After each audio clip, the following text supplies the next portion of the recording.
Okay, now we will continue with the next two schools. Please let's welcome Liceo, Domingo, Latrille, Lastaunou de Tocopilla as the proposition team, and Colegio San Antonio del Baluarte de Rengo as the opposition team.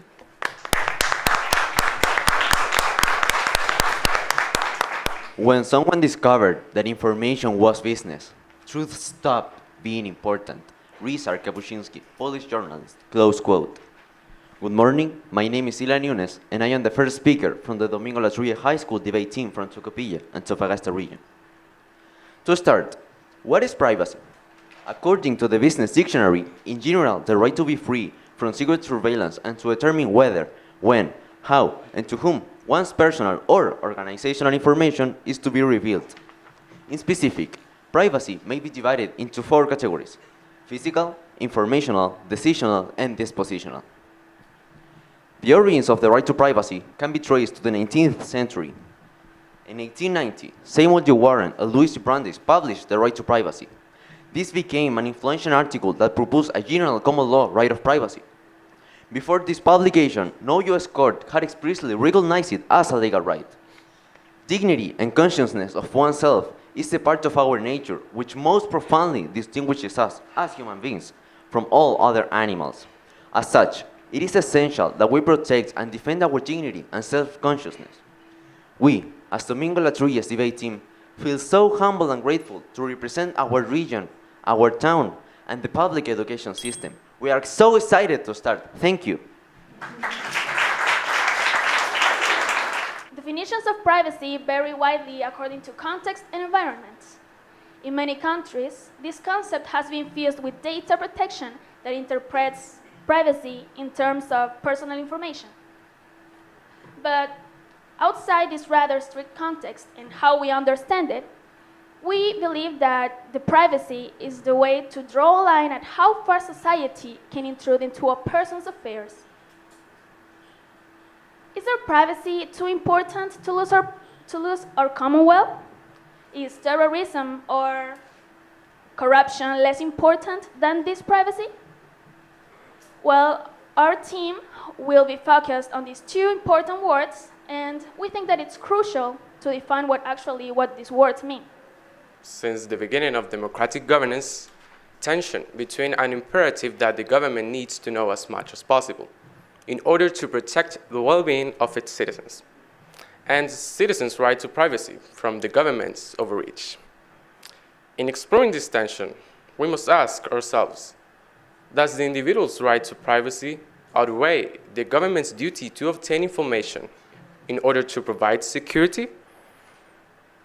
I, as the second speaker from the Domingo Latrille's debate team, Luciano Riveros, will argue that the answer to this question is definitely no.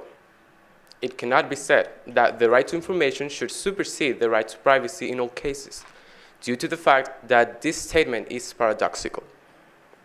When information rights are granted such power, it is impossible for such a thing as privacy rights to exist, due to the fact that the right to privacy is fundamental to the very act of living as a dignified human being.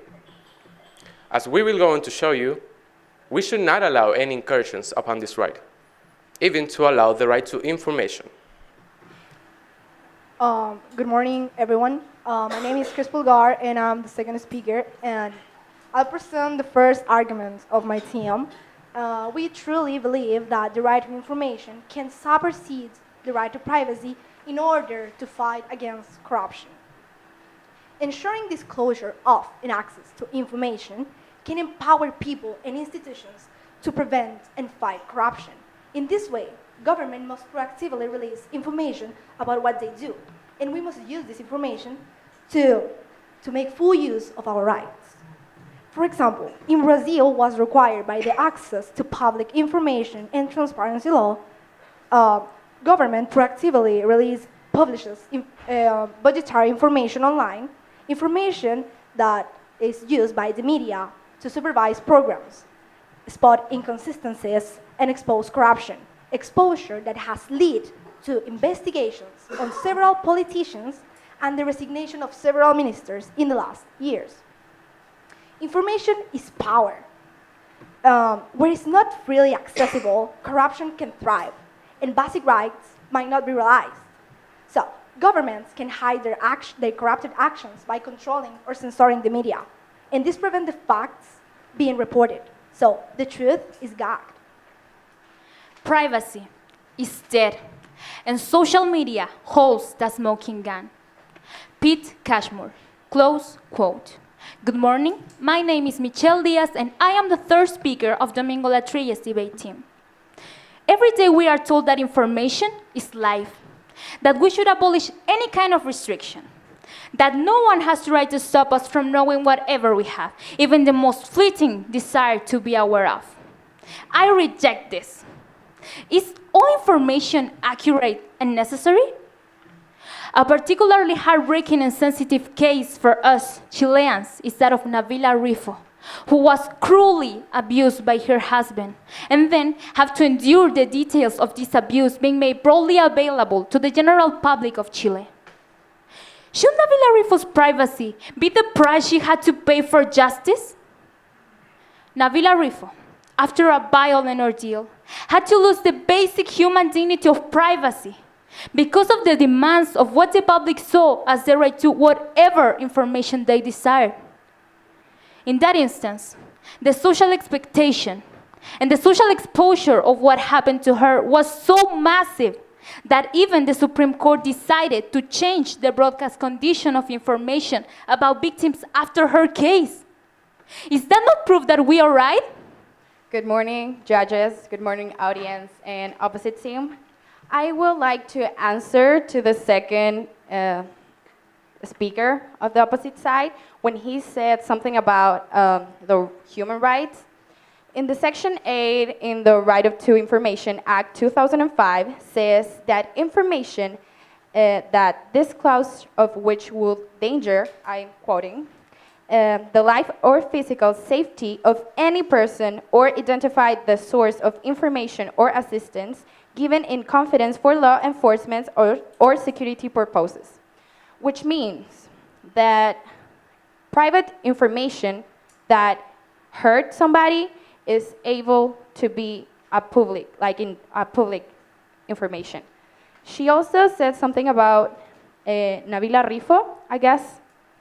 Yes, that it was a case that was deeply personal, but I guess that this case went in the media because of the cruelty with this woman, more than because of what she experienced.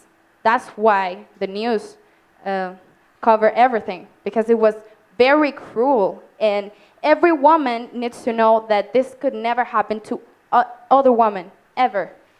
So I think the right to information is equally important than privacy, but right to information is especially important if the right to privacy threatens the well-being of society. Vicente Fox, Mexican president, March 2004. Today, we all find ourselves in a glass case, because now everything is visible, everything is read, everything is heard.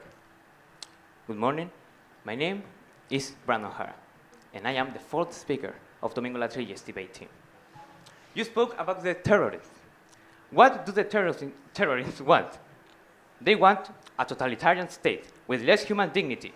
If we invade citizens' privacy to defend against them, we are giving them what they want. Remember, privacy is not something I'm merely entitled to. It's an absolute prerequisite. Ruth Bader, close quote. Thank you so much. First, dignity is not part of our human nature.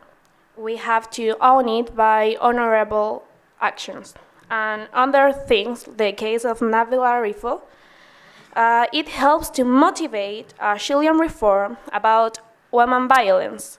And without information, this couldn't be possible because we need to know what happened to know our mistakes and repair them and correct it. The life and the well-being of the society is important. We need information. Shouldn't be the protection of life the most important? Will we prefer to have our privacy instead a secure life? Are the secrets more important than the well-being of the society? Should the privacy supersede the life of every woman, man, and child? I don't think so. Thank you very much.